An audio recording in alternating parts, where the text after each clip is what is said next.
Welcome to All Things Social Security. My name is Stephanie Joy of Joy Disability. I am a Social Security disability attorney, and I would like to invite you to watch our daily video tips on the Social Security disability and SSI claims process each day at the new time of noon Eastern Standard Time here on YouTube on this channel. And on Wednesdays at 1 p.m. Eastern Standard Time, we have our live Q&A live stream. So you are welcome to join that as well. Ask your questions, get there on time, and you'll be one of the first answered.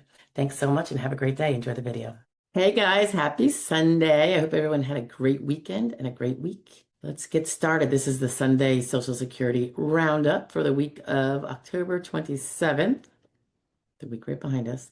27th through November 1st. Can you believe we're at November? Don't I say this like every week? I'm like, can you believe we're in mid-July already? Anyway, it seems like it goes so fast. All right.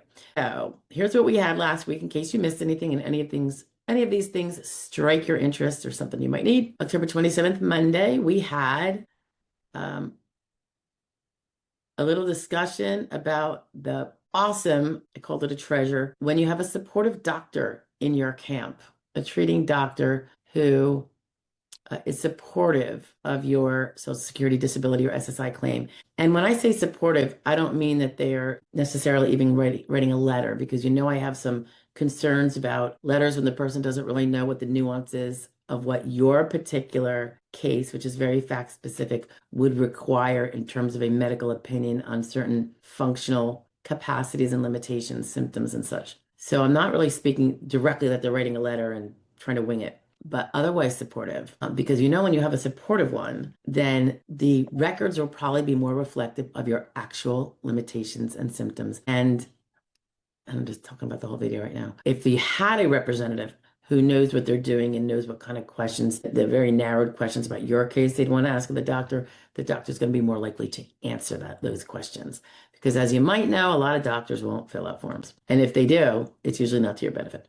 Okay, that was Monday. Tuesday the 28th. What do we have here? Yeah, it was another discussion on the timing of your SSDI or SSI application. Super, super important. Whether you should be filing right away, can be filing right away, or whether holding back a little bit and getting a little composure and some certain things in order first, and that some of the more natural reasons why you might hold off for a better strategy and a better likelihood of winning on initial or recon. Touch on that. That's not the only such video on that whole area. Wednesday, the 29th, came up about a person who was prescribed physical therapy and couldn't afford it because the copays were really high. And we go over that a little bit, just some of the thoughts and possible options and things to consider. And I know it's really tough. And I've found some people who thought they couldn't and then they could do it. So we just touch on a few things, and some of the priorities one might want to consider when they're feeling that way. On Thursday, so also on Wednesday, by the way, we had our live Q&A live stream, All Things Social Security. My friend and colleague Jonathan Ginsburg participated, which was super because our schedules usually totally conflict. And that was great. And that came out as a replay with all the delays in reading and all those kind of things cut out of it. So it shortens it up a tad. So if you're a replay person and not a live stream person, you don't have to sit through all that stuff, which is probably far more annoying if you're watching a replay than if you're in the actual room with everybody at the time. So that was Thursday. Friday was, of course, the fraud law review, and this one concerned an Israeli man in New Jersey who scammed over $3 million from the payroll protection program that was laid out right when COVID started or shortly thereafter. And he was yet another scammer of that whole thing. Pathetic, bad, bad, bad. But he was caught, so that's good. And then yesterday, November 1st, this was a review of the basics of the concept of transferable skills in the sequential evaluation process and how you have to think of them. And in the end, it's very important when it comes to your work history report. And so a sloppy work history report where you don't really know what the meaning of all these things are can lead to an actual denial because you will have transferable skills that you can then take to a different job. So we try to hit on that a little bit. That's been coming up a lot lately. So you might see another video or two in the near future. All right. So that's it, kids. November 2nd. And that was our week's videos for the past week. And anyway, I hope you have a great rest of your Sunday, peaceful and meaningful. And I will hopefully see you at our 12 o'clock pre-recordings that come out every day when I flip something out there, and our weekly 1 p.m. Eastern Standard Time live stream. Alrighty, I will talk to you later. Have a great week, guys. Be safe. It's still Sunday. Did you miss last week's Social Security Roundup? Not this week that you just heard, but the one prior to that, and want to catch up? I'm attaching it now. Have a great day. Bye. Good morning. Happy Sunday. And this is Social Security Roundup for the week of October 20th. That was Monday to yesterday, which was Saturday, the 25th. All right, let's go. Let's whiz through this in case you missed any of these and any of them maybe spark an interest. Monday was I call it the attorney collaboration between myself and my highly esteemed colleague and friend, Jonathan Ginsburg. And it is from a recent live Q&A he had that I was his guest participant in. And so occasionally we pull out some particular subjects that we talk about, and then I try here to pull that little piece out and then attach something that's relevant to the issue in question that is a video I have already made. So, or can make, but usually it's one that's already been done. But anyway, so that was on the 20th. On the 20th, and this particular one was about, I know it involved the trial work period and questions in that regard. So we go into that briefly, and then I attach something more about trial work period. On the 21st, that would be Tuesday.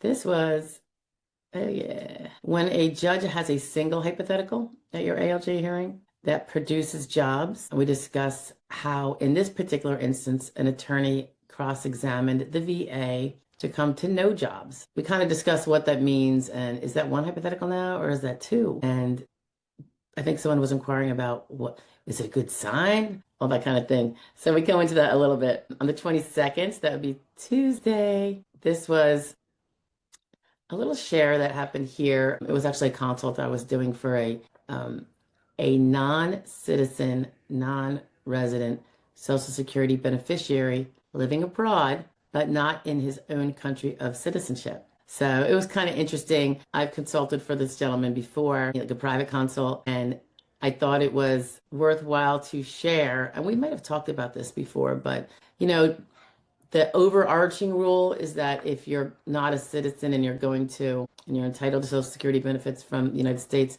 and you are not going to be living in the United States, the general rule, with exceptions, and that's the critical part there, is that you must return every 6 months for 1 month, a whole month. So it's a pretty high burden, I think. I understand it, and I'm very, very glad for the exceptions because they eliminate, for the large part anyway, much of the risk involved with surreptitious stealing of benefits and benefits going to other countries, and who knows if the person's alive, that kind of thing. So it is an arduous thing to have to come back every 6 months and spend money for airfare, hotel for a month. I mean, I can't even imagine. I mean, obviously most people wouldn't be able to do it. So that would beg the question then, how does somebody go live in a foreign country, which is it's not our right under the other country's rules. It is their decision whether they take in, immigrants like ourselves. When we go there, we'd be immigrants and let us stay. And I think by and large, it kind of depends on if you're self-sufficient. Most countries do that.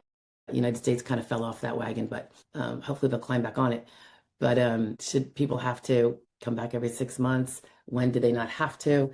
And what happened to this fellow when the SSA seems to have gotten it wrong? And now he's on his second or more trip back while trying to fight the fact that he shouldn't have to. And when I say shouldn't have to by law, by the SSA's own laws, that someone has forgotten to read the exception. And it's just, applying the flat out overarching thing. But there's a bunch of exceptions, and his is one of them. So it's kind of interesting.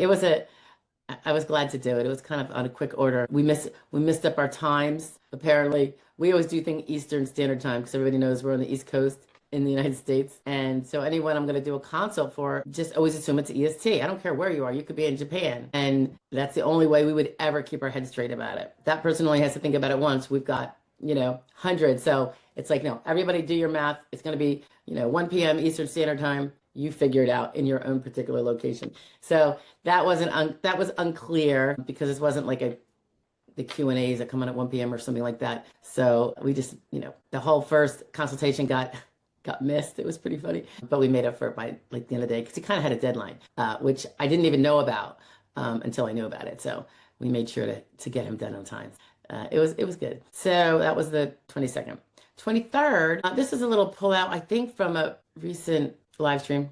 someone had asked about artificial intelligence and being and fearful that AI is from the SSA. AI from the SSA is going to be following people around in their day to day that are beneficiaries. And there is zero evidence of that at all.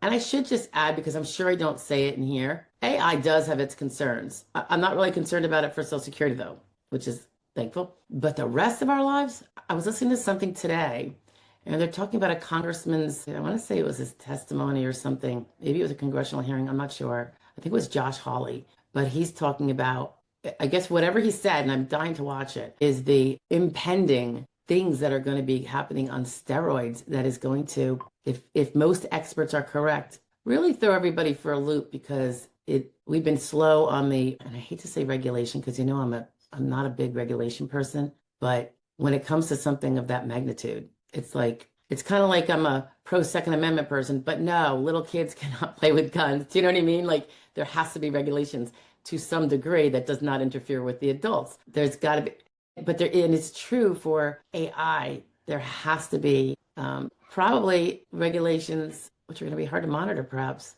like we have on controlled substances. It's just, it is interesting. I'm dying to hear what he had to say, because, we all think of AI as the useful parts of it. And that's because we don't have brains that think, more expansively, perhaps. It's hard for many of us, not all of you, but I know myself, to think outside the box too much. I know inventions can go on steroids beyond what anyone ever envisages. And I don't have that kind of creativity to actually think of what it could do. But when someone describes it, I'm like, whoa, So it is, I'm not fearful of it for Social Security surveillance beyond what already has been done for years, such as perhaps looking on your Facebook. Well, then don't put your stuff on public Facebook. I mean, it's kind of easy. And I do hope that I think AI should be treated with the same way, and this is totally possible and required, I think. All the due process rights, including search and seizure, privacy invasions, and all that, have to be incorporated into, like, the AI, it doesn't get an exception. So anyway,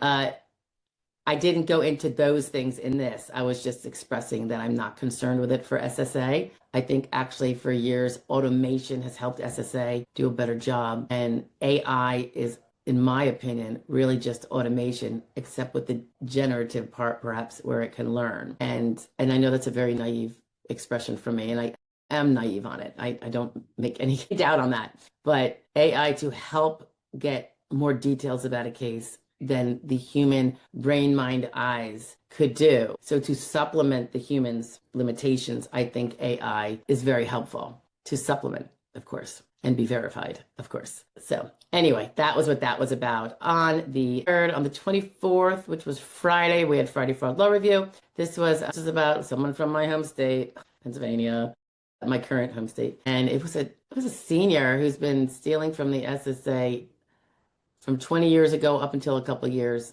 stealing from VA benefits, term benefits, and Social Security. So he got nailed. Well over $250,000, actually. I think it was like 350,000 that he stole. And it was a very scant on facts kind of article, which sometimes the OIG does. And I thought I was curious. I mean, he's 76 years old. You're never getting paid back if he spends it.